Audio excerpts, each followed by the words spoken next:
Hello everyone, my name is Pixlriffs and welcome back to the Minecraft Survival Guide. I hope you guys are having a good day. We're starting out today's episode over here in Old Town, and the reason for that is because it is surrounded with this stuff. I've been placing bamboo all over the place, and while bamboo is good for scaffolding and good for decoration, it has a third use that we have not yet explored in this series, and that is something I want to do in today's episode. And in fact, over here at the junk boat, we have been creating furnace fuel in the form of kelp blocks for a little while now, and I have to say I'm a little bit disappointed with the output of this thing. I could arrange the redstone a little bit better so that the minecart up there fills up and it uses these smokers super efficiently, but despite them actually having created quite a few kelp blocks, and in fact I haven't really been spending much time AFKing around here so that the kelp farm runs, it tends to consume about as much fuel as it produces. It maybe produces a little bit more fuel than it needs, but I think we could do better as far as fuel sources go. And the cool thing about bamboo is that it is the new darling of the Minecraft, super smelter world, because it can be produced infinitely, and bamboo is actually a furnace fuel as well. It can be smelted. The problem being that even though bamboo grows super tall and is available to harvest in massive quantities, all you need to do is chop them down with your sword and it rains the stuff down on you. 4 bamboo is what you need to smelt just one item. That is fuel efficiency worse than sticks, and in fact you can turn 2 bamboo into 1 stick, and that's basically the equivalent exchange there. That is 2 bamboo basically taking up the same amount of smelting time as a single stick. So why, you might wonder, if the thing is so darned inefficient at smelting things, why is everybody so hyped up about bamboo? Well, the fact is bamboo grows quite quickly, and if you are automatically harvesting it, you can fill up a super smelter quite quickly, and that will allow you to smelt stuff also with quite some precision. Part of the problem with the kelp blocks that we have going over in the smokers over there is that they will smelt 20 items per block, which is kind of a tall order because you don't always have 20 items to smelt, and in some cases you just want to smelt things one piece at a time. In combination with the new super fast smelting provided by smokers and blast furnaces, bamboo could be the answer to all of your super smelting needs. And today we're actually going to take a look at 3 different bamboo farm designs that could help you out in the process of gathering a whole bunch of this stuff to add into your smelter. Now, I've created a kind of tier system here based on the tiers of Minecraft material. On the left-hand side, we have the very basic bamboo farm, and that's going to be our gold tier. Now, you might think gold is a little bit weird to be starting out with, considering that's usually like the podium position. It's the gold medal, it's the best. But remember, gold in Minecraft is kind of useless. Gold in Minecraft, the tools break quite quickly, and while they do have their benefits, they are probably not the kind of thing you want to be using all of the time. So, that's the purpose of this gold bamboo farm design. It is going to be the type of farm that you might want to build, but is probably not going to be perfect for your needs. Just something that can maybe gather bamboo passively in the background instead of making a huge quantity of it.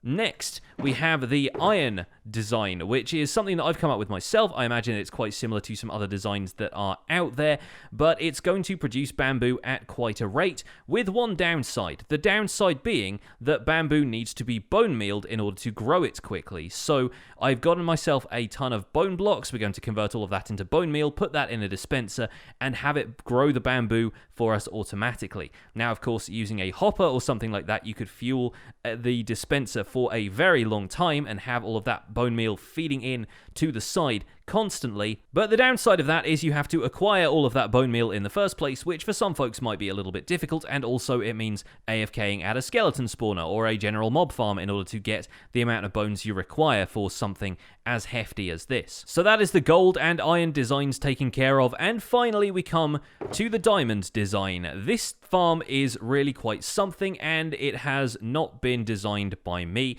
This is a farm that was designed by Mango of the Psycraft server, and you've probably been hearing his name all over the place if you've been watching other people's Minecraft videos.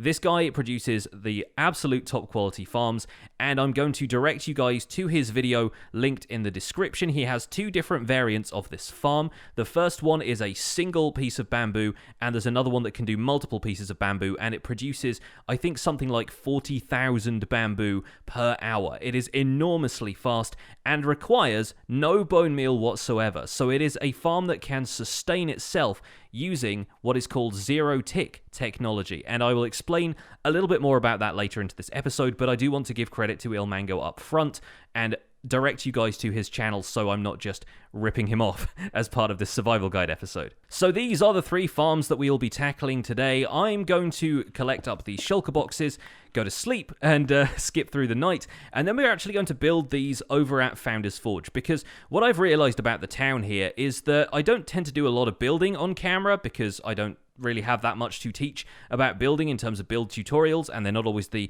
best episodes to do as part of the survival guide.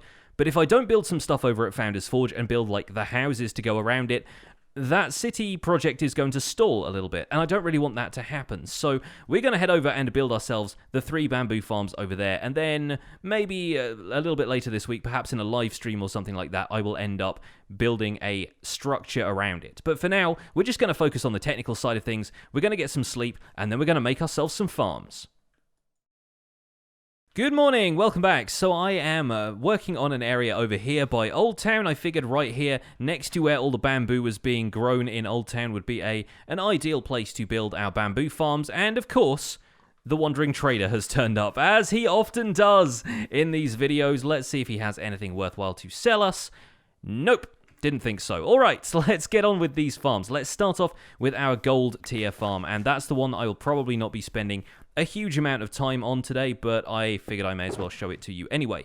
You might find this farm familiar because it's actually very similar to the farm we are already using for our sugarcane farm design, and to a certain extent, it's quite like the kelp farm as well. We're going to lay down some powered rail first of all. We need to get some building blocks, so I'm using sandstone for this one, and it's going to be a nice, simple, works in the background passive farm. So I'm going to set up, actually we'll probably do this into a trench down here just so it's out of the way a little bit, and we don't need to worry too much about the water getting in the way like we did with the sugarcane farm, because bamboo doesn't need water next to it in order to grow, right? So let's put the powered rails down here like so, and we'll just turn on the powered rail using a lever like so, and for that we can have a minecart with a hopper just kind of running back and forth underneath here. Now obviously you might want to end up powering this so that it turns on and moves the minecart with a hopper anytime the farm actually activates, so anytime the pistons push,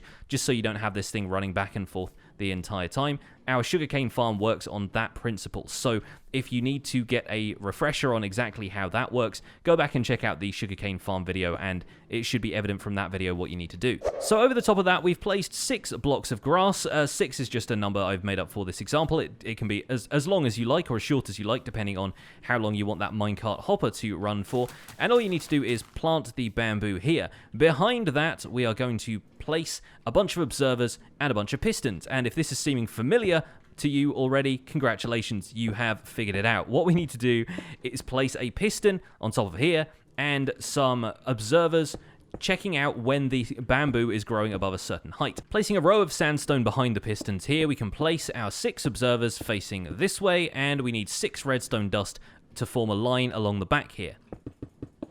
Now, each time one of these bamboo stalks grows high enough to trigger one of the observers, all of the pistons are going to activate. It's going to cut the bamboo off, but not at the lowest level so that it can still regrow. And then all we need to do is build a glass wall in front of this. It doesn't have to be glass, I suppose, but it could be any kind of building block, but you could just have glass there so you can see it activate. And then when the bamboo pops off, like so, bam, it's going to get picked up by the hopper minecart and deposited in whatever kind of collection mechanism you want to put down here at the end. In this case, it's going to just have a barrel down there. I don't think this farm is going to be particularly high yield. It's something that you could expand infinitely. You could also even create a large field of bamboo and use slime block flying machines to harvest them in the same way that we did the flower farm a few episodes ago. So there's another idea for you involving kind of the same principles, the same amount of effort put in, but then the yield from something like this is not going to be particularly high. 5 bamboo that we've collected in the meantime is not exactly going to fuel your super smelter. One other thing about this is that if you wanted to harvest more bamboo at once, you could also put the observers up super high and have the pistons still be down here at this level. Of course, you'll need to find a way for the redstone signal from the observers to transfer down to the pistons, but if you can manage that, then you can harvest a huge amount of bamboo in one piston strike. Of course, that's still going to mean the bamboo has to wait to grow that high before it gets harvested, and you're going to need to have a much taller glass wall, but it could still look pretty impressive if you build that in like a giant sandstone temple or something like that. Moving on to our iron tier farm, and I think this farm is going to be quite useful to us. It's going to be a pretty high yield one. It's going to get stuff very, very quickly, but like I said, has that one crutch. It relies on the bone meal. We're not going to worry too much about that though, because I've got a mob farm up there in the sky. I think we can take care of a little bit of bone meal. I don't mind using this stuff. So we're going to grab out the glass that's just going to be used to surround the thing. And we're going to take all of these supplies here. Hopefully you've got a good idea of what we're using here, but we'll take the shulker box out of the way. And this farm has quite a small footprint, so we're going to be able to build it in a relatively compact area. It's basically going to be kind of like a bamboo equivalent of the crop nano farms we've covered in previous episodes. So what we need to start doing is place a piston here, and the bamboo is just going to grow in front of that. We get to bone meal it there, and it's going to grow up from the base of the bamboo here. So anytime this piston activates, if I can demonstrate that with a lever on the side here, it's going to grow the bamboo, and it's going to grow it phenomenally high if we leave it like this. However, that bamboo is not going to get very far because it's going to be instantly broken by a piston, and that's going to be on a clock that is running at the same time as this dispenser. So we'll place the piston on top of the dispenser like so, and we're going to be using an observer clock. To create an observer clock, all you need to do is place 2 observers facing into each other and make sure that the redstone output is facing into this dispenser like so. And you'll notice that creates a very fast clock that is actually powering both the dispenser and the piston, breaking the bamboo each time the dispenser bone meals it. Unfortunately, I didn't have enough bone meal in there to really demonstrate that for any great length of time. But the reason I did that is because you want some means of turning this thing off. And so I've decided we're probably going to have an off switch in the form of a sticky piston underneath here, and we'll just have a lever on the side that's going to push this observer out of the way. The other advantage to doing this is that if we place this observer back in there, moving an observer back into line with another observer using a sticky piston actually increases the speed of the clock. So before, you'll notice it was still moving pretty fast, but this takes it into overdrive. And so if I just break down a little bit of this bone meal, put it in the dispenser, and we activate this, you'll find this thing spits out bamboo incredibly fast. We didn't use up all of the bamboo we had in the dispenser there, but we got ourselves an absolute ton of bamboo out of that, which is pretty good. Of course, you will want to contain that somewhat, and so what I suggest doing is actually using a neat little trick with the hopper minecarts, because hopper minecarts, as we've seen in previous episodes, can have blocks pushed down into them so that they can exist in the same space as a solid block. And so what we're going to do here is dig down so that we can place a hopper with probably a double chest attached to this one.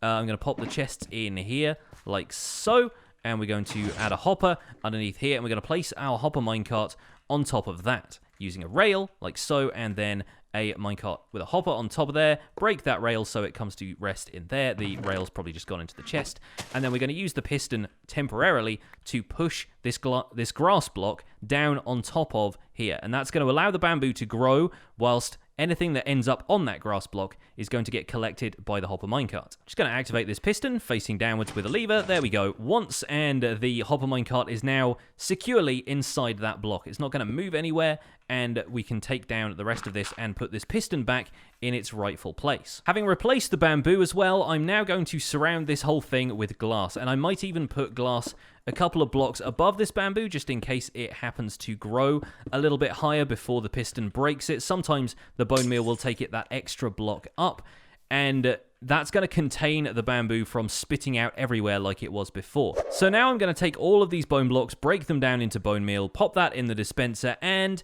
activate the farm.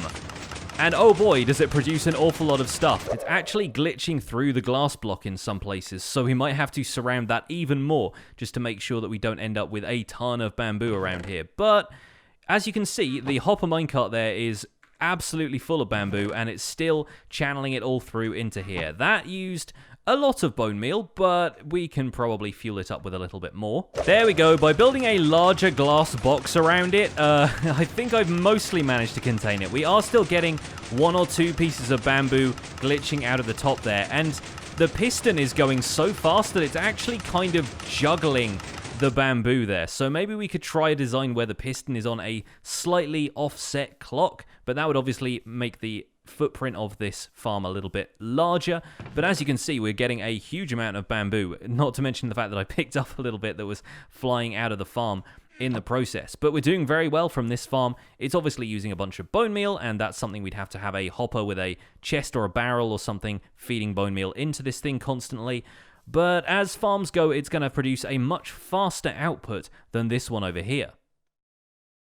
And finally, we come to the diamond tier bamboo farm, the one farm to rule them all, courtesy of Ilmango, and once again, link to his original tutorial in the description. And one more thing this farm is going to need is the last couple of pieces of, wow, there's only 2 left, yeah.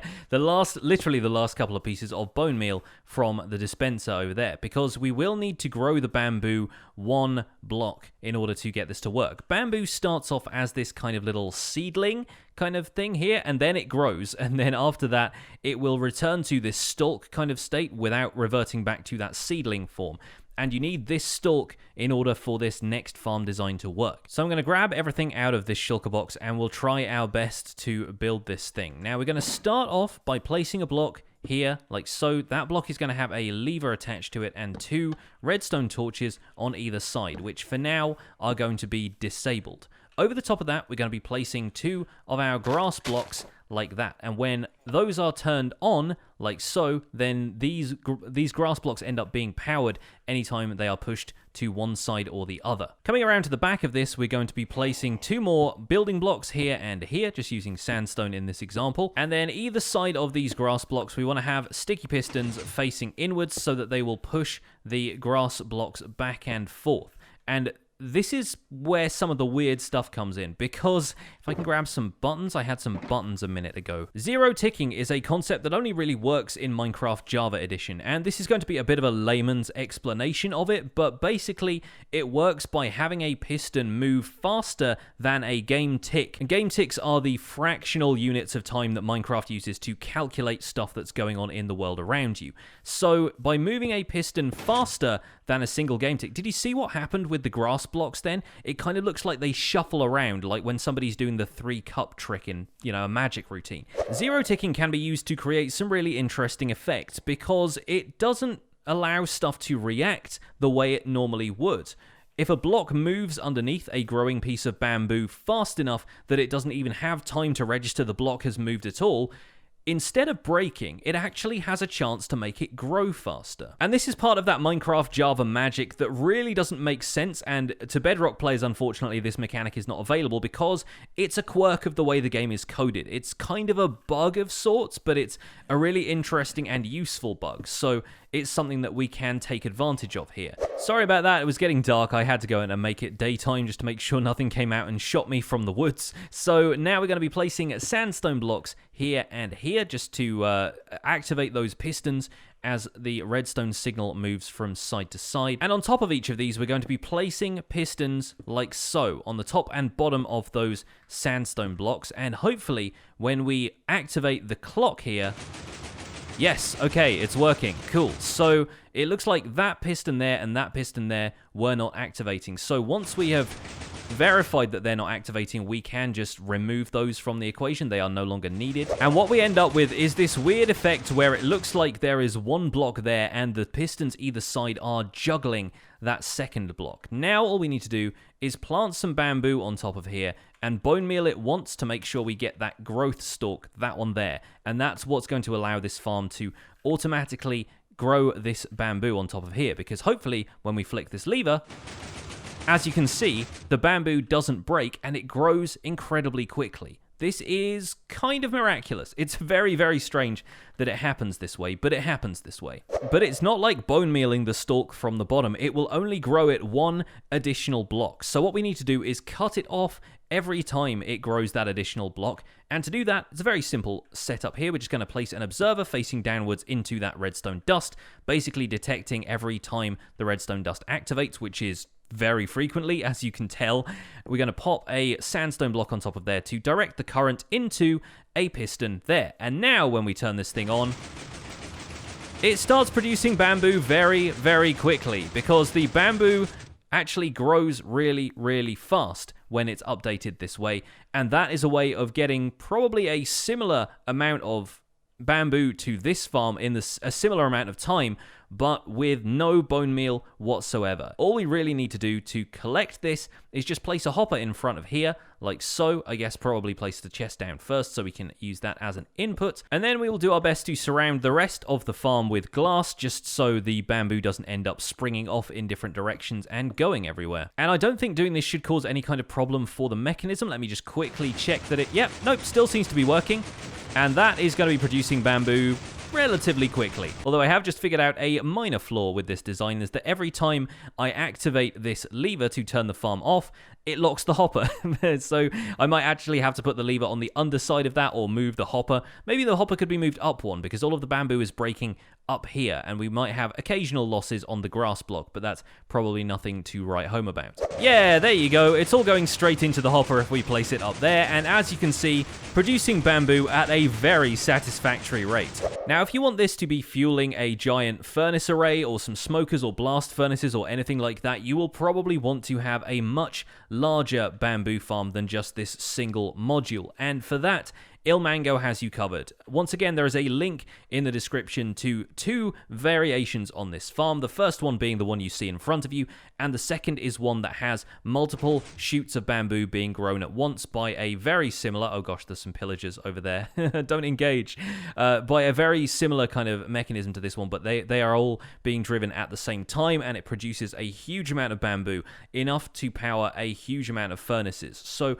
I recommend giving those videos a look if you want to know more about the interesting world of bamboo farming. But that is going to be it for this episode of the Minecraft Survival Guide. I hope you guys have enjoyed a look at these 3 bamboo farms, and I hope you guys will find them useful in your own worlds. My name has been Pixlriffs. Don't forget to leave a like on this episode if you enjoyed it. Subscribe if you want to see more, and I'll see you guys soon. Bye for now.